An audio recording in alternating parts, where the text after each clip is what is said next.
Hi welcome back to my YouTube channel. ഞാനിന്ന് കാരമീൻ roast ചെയ്യുന്നൊരു വീഡിയോ ആയിട്ടാണ് വന്നിട്ടുള്ളത്. നമ്മൾ മീൻ എപ്പോഴും കറി വയ്ക്കും വറുക്കൊക്കെ ചെയ്യാറുണ്ട്. ഒരു പ്രാവശ്യം ഇതേപോലെ ഒന്ന് ചെയ്ത് നോക്കി നോക്കുക. ചോറിന് അടിപൊളി ടേസ്റ്റാണ്. നമുക്ക് വീഡിയോയിലേക്ക് പോവാം. വീഡിയോ നിങ്ങൾക്ക് ഇഷ്ടപ്പെടുകയാണെങ്കിൽ ഒന്ന് എന്നെ ലൈക്ക് ചെയ്ത് സപ്പോർട്ട് ചെയ്തോളൂ കേട്ടോ. മീൻ സാധാരണ നമ്മൾ ഉപ്പും മഞ്ഞൾപ്പൊടി മുളക് പൊടിയൊക്കെ തിരുമ്പി വറുക്കാനായിട്ട് വെക്കുന്ന മാതിരി വെക്കുക. അതിനുശേഷം വെളിച്ചെണ്ണ ഒഴിച്ചിട്ട് അത് രണ്ട് സൈഡും ഉരിച്ച് വറുത്തെടുക്കുക.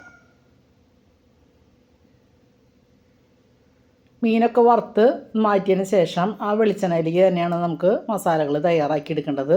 ഒരുപാട് കരിയിച്ച് വറുക്കൊന്നും വേണ്ട. രണ്ട് സൈഡും മുരിഞ്ഞ് വരുമ്പോൾ നമുക്ക് മാറ്റി വയ്ക്കാം. ഇനി അതിലേക്ക് തന്നെ നമുക്ക് ഒരു സവാള അരിഞ്ഞതും പച്ചമുളകും കറിവേപ്പിലയും ചേർത്ത് വഴറ്റിയെടുക്കാം. സവാളയ്ക്ക് വരെ ചുവന്നുള്ളി ആണെങ്കിൽ കുറച്ചുകൂടി ടേസ്റ്റാണ് കേട്ടോ. ഉള്ളിയൊക്കെ വാടി വരുമ്പോൾ അതിലേക്ക് ഒരു തക്കാളിയും കൂടി അരിഞ്ഞ് വഴറ്റിയെടുക്കണം കേട്ടോ.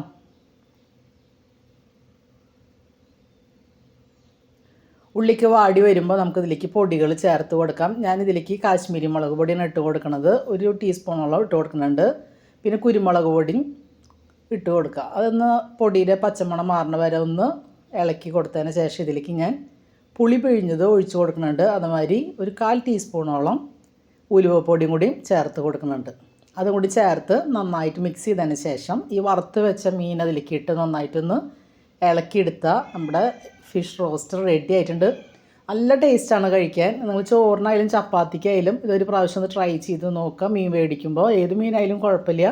ഞാനിപ്പോൾ കാരമീൻ എടുത്തുന്നുള്ളൂ. ഒരു പ്രാവശ്യം ഇതേമാതിരി ഒന്ന് ട്രൈ ചെയ്ത് നോക്കുക. വീഡിയോ നിങ്ങൾക്ക് ഇഷ്ടപ്പെടുകയാണെങ്കിൽ ഒന്ന് ലൈക്ക് ചെയ്ത് തന്നെ സപ്പോർട്ട് ചെയ്തോളൂ. അതുപോലെ നിങ്ങൾ ഫ്രണ്ട്സിനൊക്കെ ഒന്ന് ഷെയർ ചെയ്ത് കൊടുത്തോളൂ കേട്ടോ. സബ്സ്ക്രൈബ് ചെയ്യാതെ ചാനൽ കാണുന്നവരുണ്ടെങ്കിൽ പ്ലീസ് ഒന്ന് സബ്സ്ക്രൈബ് ചെയ്യണേ.